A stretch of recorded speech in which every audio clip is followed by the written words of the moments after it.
বেকার ছেলে তার মাকে বলছে, শুধু ডাল দিয়ে ভাত খেতে ইচ্ছা করছে না, একটা ডিম ভেজে দাও না মা। মা তখন বলছে, ডিম ঘরে বসে জন্ম হয় নাকি? শুয়ে বসে 3 বেলা শুধু বাপের ঘাড়ে বসে খাচ্ছিস, আবার মজা না হলে গলা দিয়ে খাবার নামবে না। নবাব দাদা জন্ম হয়েছে ঘরে অকর্মা, এত বড় হয়েছে তাও কোনো কাজে খাটে না। বেকার ছেলের একটা ডিমের আবদারের বিপরীতে মা এতগুলো কথা শুনিয়ে দিল। রাগে গজগজ করতে করতে জায়গা ত্যাগ করলো। খাবার টেবিলে মায়ের এমন কথা শুনে গলা দিয়ে আর খাবার নামলো না। ভাতের প্লেটটা রেখে হাত ধুয়ে ফেললো। মা চাইলে ভালোভাবে বলতে পারতো ডিম নেই। আর সে বেকার বলে মুখের উপর উঠতে বসতে খাবারের খোঁটাও শুনতে হচ্ছে।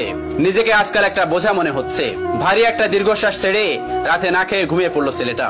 রাত পেরিয়ে সকাল হলো, কেউ একটিবারের জন্য তাকে খেতে ডাকেনি। এক বুক চাপা কষ্ট নিয়ে না খেয়ে চলে গেল টিউশনি করতে। এটি দিয়ে হাত খরচ চালায় ছেলেটা। আজ চাকরিওয়ালা বড় ছেলে বাড়িতে এসেছে। যে ঘরে বেকার ছেলের জন্য একটা ডিম ছিল না, সেই ঘরে আজ বাহারি আয়োজন করেছে মা। দুপুরে বড় ছেলেকে যত্ন করে খেতে দিল মা। ওই সময় অভিও এসেছে বাড়িতে। মা তাকে একটিবার অব্দি খেতে রাখলো না। পেটের ক্ষুধা জানে এক প্লেট ভাতের জন্য কত কটু কথা সহ্য করে নিতে হয়। বেকার ছেলেটা সকল কষ্ট চাপা রেখে নির্লজ্জের মতো ভাইয়ের পাশে এসে খেতে বসলো। মা ভাই হয়তো একটু বিরক্ত হলো তার আগমনে। মা 2 ছেলেকে ভাত দিল, তবে বড় বড় মাছের টুকরো গুলো এবং মাংসের টুকরো গুলো চাকরিওয়ালা ছেলের থালাতে উঠলো। অভি মাথা নিচু করে এক থালা কথা নামক খাবার হজম করছে।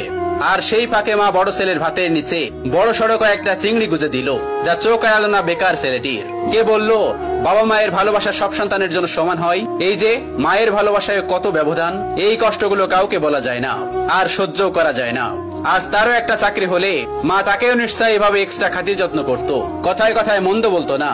হঠাৎ চোখের কোনায় 2 ফোঁটা জল চিকচিক করছে ছেলেটার। সাথে সাথে খুব গোপনে তা লুকিয়ে প্লেটের ভাতগুলো চুপচাপ খেয়ে নিল। বিষণ্ণ মনটা নিয়ে শুয়েছে ছেলেটা কিছুক্ষণ।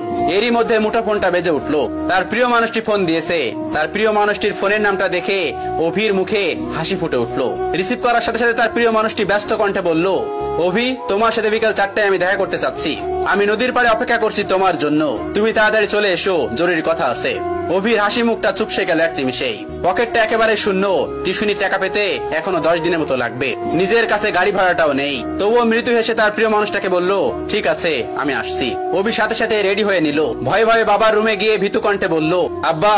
বাবা তখন বললেন, হ কন সাহেব, গায়ে বাতাস লাগাতে যাচ্ছেন বুঝি? বাবার ঠেস মারা কথা গায়ে মাখলো না অভি, বরং অনুনয় করে বলল, আমাকে 100 টাকা দিবেন আব্বা, খুব আর্জেন্ট দরকার।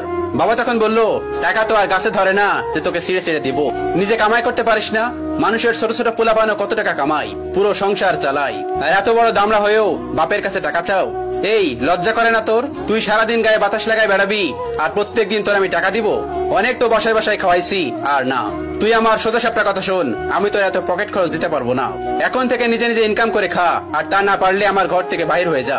এত ঝামেলা আমার সহ্য হয় না, তুই আমার চোখের সামনে থেকে দূর হ। বাবার এতগুলো কথা শুনে ছেলেটার বুকটা মোচড় দিয়ে উঠলো। ভারী কয়েকটা দীর্ঘশ্বাস পেলে নিঃশব্দে বের হয়ে আসলো ঘর থেকে। এদিকে প্রিয় মানুষটা বারবার কল দিয়ে তাকে তাড়া দিচ্ছে। নিজেকে সামলে নিল অভি। বাগান থেকে একটা গোলাপ ছিঁড়ে নিজের পকেটে রেখে দিল অভি। অতঃপর পায়ে হেঁটেই গেল যথার্থ স্থানে। প্রিয়তমা আগে এসে বসে আছে। অভিকে দেখে উঠে দাঁড়ালো এবং বিরক্ত কণ্ঠে বলল, এত দেরি করলে যে? জানো আমি কতক্ষণ ধরে